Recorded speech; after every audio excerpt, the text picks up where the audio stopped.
দর্শক এই মুহূর্তে কিন্তু দেখতে পাচ্ছেন স্বরাষ্ট্র উপদেষ্টা এখানে সব টিম আগে রেডি হয়েছিল, মানে ঘটনার পরপরই এখানে স্কুল ভবনের উপর পড়েছিল, তো সেক্ষেত্রে ওখানে সব কেজি ক্লাস 1 থেকে।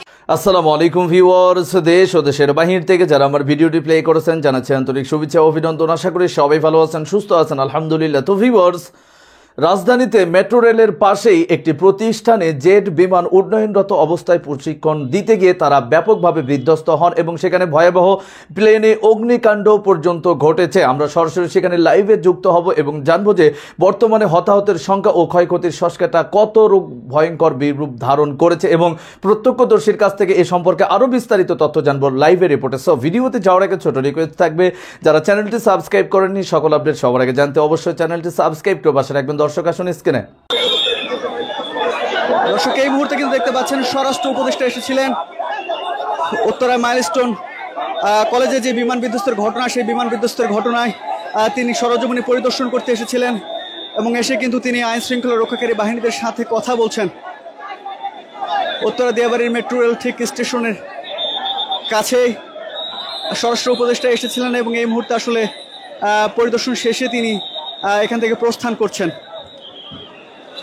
এখানে সব টিম আগে রেডি হয়েছিল, মানে ঘটনার পরপরই এখানে উনি পরিচালক সহ সবাইকে জানানো, আমাদের পরিচালক হাসপাতাল ইনস্টিটিউটের পরিচালক সহ সবাই ঘটনা ঘটার পর থেকে প্রস্তুত ছিল।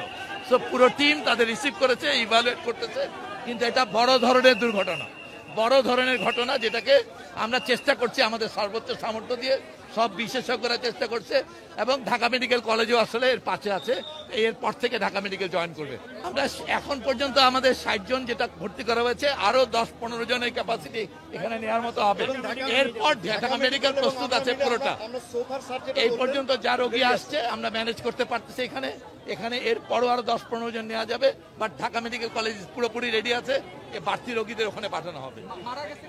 এখানে একজন স্কুল ভবনের উপর পড়েছিল, তো সেক্ষেত্রে ওখানে সব কেজি ক্লাস 1 থেকে 5 পর্যন্ত 6 পর্যন্ত স্টুডেন্টরা ছিল। আমার হাতে যে ছিল তার 95% তো পড়া গেছে, আর আমার সাথে আমার একটা ভাগ্নি আসছিল, ওর 20% পড়ছে, আর আরেকজনকে দুইজনকে আশঙ্কাজনকভাবে আইসিইউতে রাখছে। কলেজের প্লেন ক্র্যাশ করে পুরো পড়ছে, বাট আমাদের বিল্ডিং এর দিকে আসে নাই। প্রাইমারি সেকশনের বিল্ডিং এর উপরে আর কি প্লেনটা পড়ছিল। ইভেন বিস্ফোরণ হওয়ার সাথে সাথে আশেপাশের সাইডগুলো জ্বলে গেছে। অনেক গার্ডিয়ান তো হয়েছে স্টুডেন্ট, প্রাইমারি স্টুডেন্টগুলো সবাই পড়ে গেছে, ছোট বাচ্চা বেশি। আমাদের ওটা প্রাইমারি সেকশন, স্কুল সেকশন ছিল, ওখানে কেজি 1 থেকে 5-6 এইসব স্টুডেন্টস আছে। ক্লাস ছুটির সময় হবে, কিছু বাচ্চা গেটের সামনে ছিল, তারা জানতোই না, চোখের পলকে হয়ে গেছে। 8-10টা বাচ্চারা আমি তুলে দিছি, পুড়ে গেছে একদম। 8-10টা বাচ্চা আমি তুলে দিছি, লাশ মানে অর্ধেক পুড়ে গেছে, কোথাও জামা নাই। আমি কোচিং খাবার লেগে রয়েছে, আমি খাবার দিয়েছি, হঠাৎ করে একটা পেলে নাই যায়, ওটার উপরে পড়ছে, 3 তলার উপর পড়ে, তো নিচে তারা একবার নিচের তলা পর্যন্ত আগুন দাব দাব করে জ্বলে উঠছে। আমি সাথে সাথে গেছি, কিন্তু ঢুকতে দেয় নাই। আগুন নিতে তো অনেক সময় লাগছে, 5 দিন তারপর খুঁজে পাইছেন? খুঁজে পাইছেন আপনার? না, পাওয়া যায় নাই তো, হসপিটালে নিয়ে গেছে মনে হয়। পুরা তন্ন করে প্রত্যেকটা ভবন আমরা খুঁজে দেখছি, নুসরাতকে কোথাও খুঁজে পাই না ভাই। 8-10টা বাচ্চারা আমি তুলে দিছি, পুড়ে গেছে একদম। 8-10টা বাচ্চা আমি তুলে দিছি, ভিতরে আরো বাচ্চা আছে মনে হয়, কিন্তু ফায়ার ব্রিগেডের লোকেরা ঢুকতে দিচ্ছে না, ওখানে কোনো মানুষ ঢুকতে দিচ্ছে না। লক্ষ লক্ষ মানুষ আছে, কেউ কাকে দেখবে?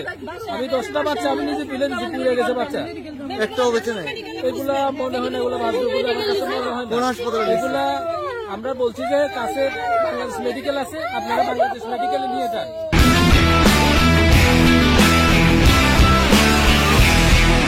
কয়েকটা বাচ্চা ওরা নিয়ে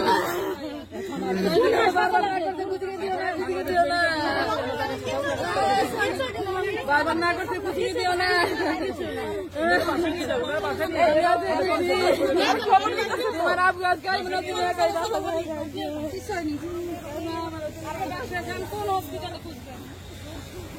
কত শিক্ষার্থী হতাহত হয়েছে একটু বলেন তো?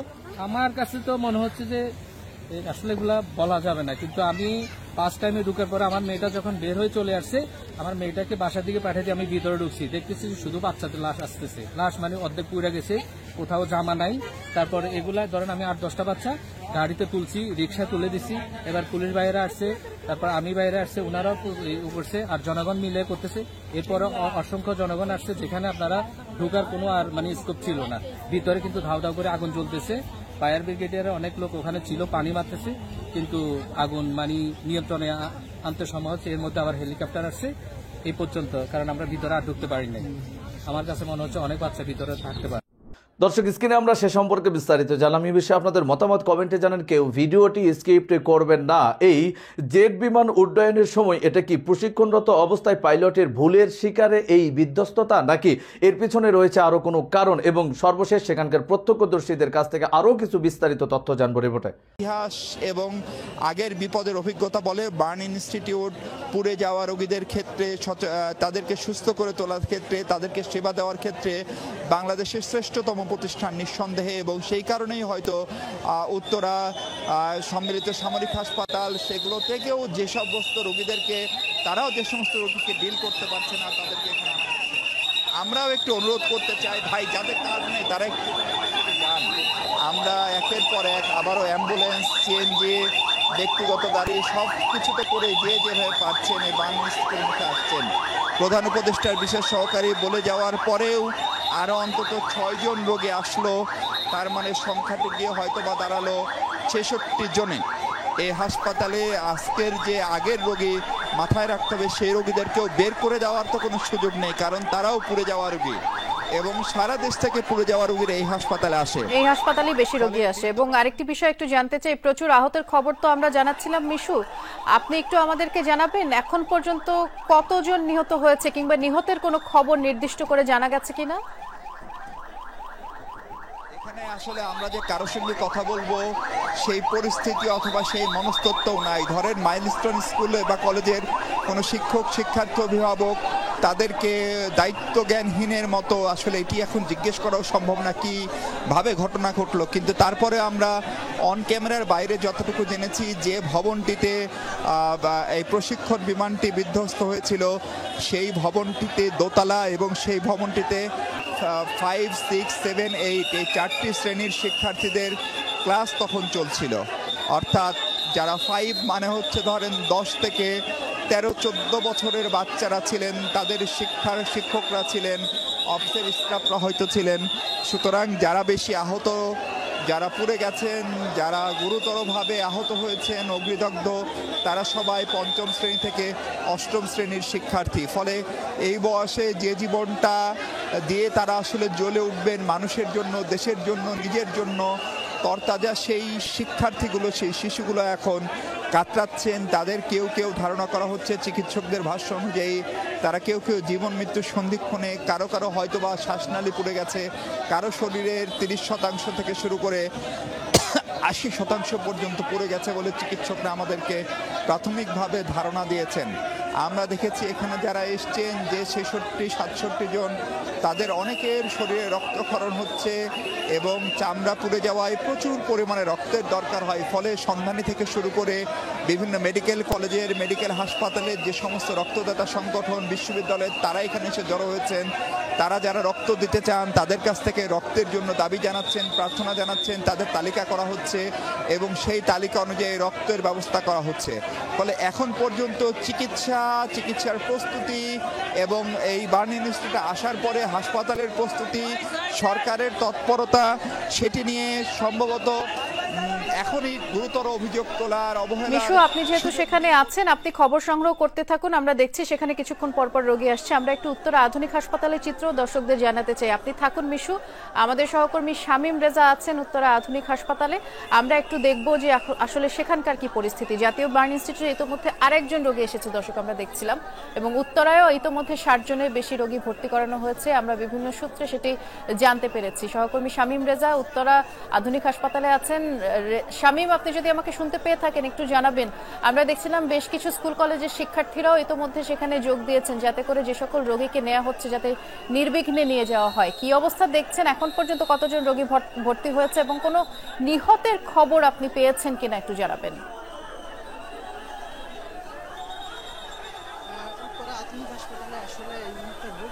চাপ অনেক, অ্যাম্বুলেন্স কিছুক্ষণ পর পর আসছে।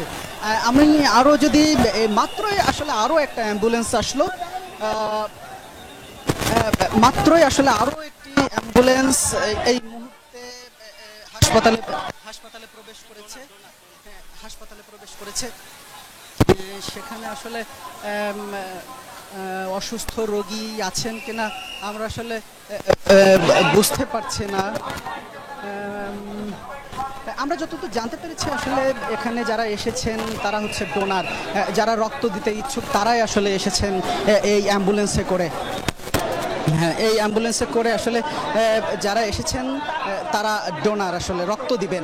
তবে এর আগে বেশ কয়েকটি অ্যাম্বুলেন্স এসেছে, পুলিশের গাড়ি এসেছে, ফায়ার সার্ভিসের অ্যাম্বুলেন্স এসেছে।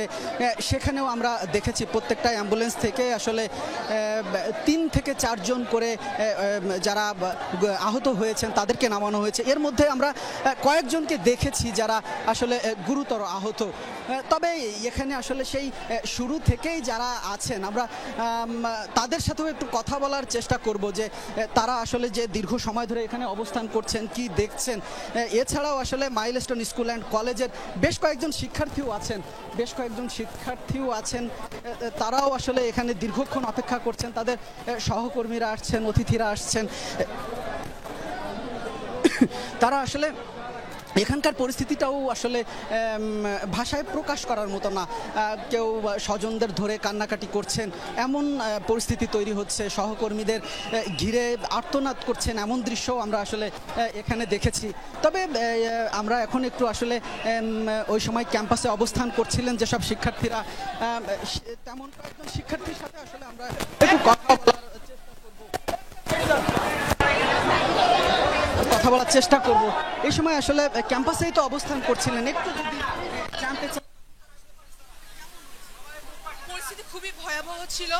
ওইখানে আসলে যুদ্ধ বিমানটা আর কি চলাচল করতেছিল, ওইটা মনে চালায় দেখতেছিল। ঠিক সময় মনে বিমানের অবস্থা মনে কোনো কারণ দিয়ে খারাপ অবস্থা ছিল দেখে ওনারা মনে ইমার্জেন্সি ল্যান্ড করতে চাইছিল মাঠের দিকে, বাট ওনারা মাঠের দিকে ল্যান্ড করতে না পেরে ওই যে বিল্ডিং এর সাথে ক্র্যাশ খাইছিল। তো ওই মুহূর্তে মানে খুবই বাজে অবস্থা হয়েছিল। ওইখানে যেহেতু ছোট ছোট বাচ্চাদের ক্লাস হচ্ছে, ওই ক্লাসের মধ্যে মানে ছুটি টাইম প্রায় হয়ে আসছিল। তো ওইখানে অনেক স্টুডেন্ট অন দ্য স্পট প্রায় 12 জনের মতো মারা গেছে। তারপর ধীরে ধীরে এখন পর্যন্ত শোনা গেছে প্রায় 30 জনের মতো স্টুডেন্ট মারা গেছে। তাছাড়া এখানে আসার পর আমি দেখছিলাম প্রায় 35 থেকে 36টার মতো অ্যাম্বুলেন্স যাচ্ছে। দর্শক, স্ক্রিনে আমরা সে সম্পর্কে বিস্তারিত জানলাম। সো ভিডিও এই পর্যন্ত। ভালো লাগলে লাইক অ্যান্ড কমেন্ট করবেন। দেশের সকল আপডেট সবার আগে জানতে অবশ্যই চ্যানেলটি সাবস্ক্রাইব করে পাশে রাখবেন। দেখা হবে পরবর্তী ভিডিওতে ইনশাআল্লাহ। আসসালামু আলাইকুম ওয়া রাহমাতুল্লাহ।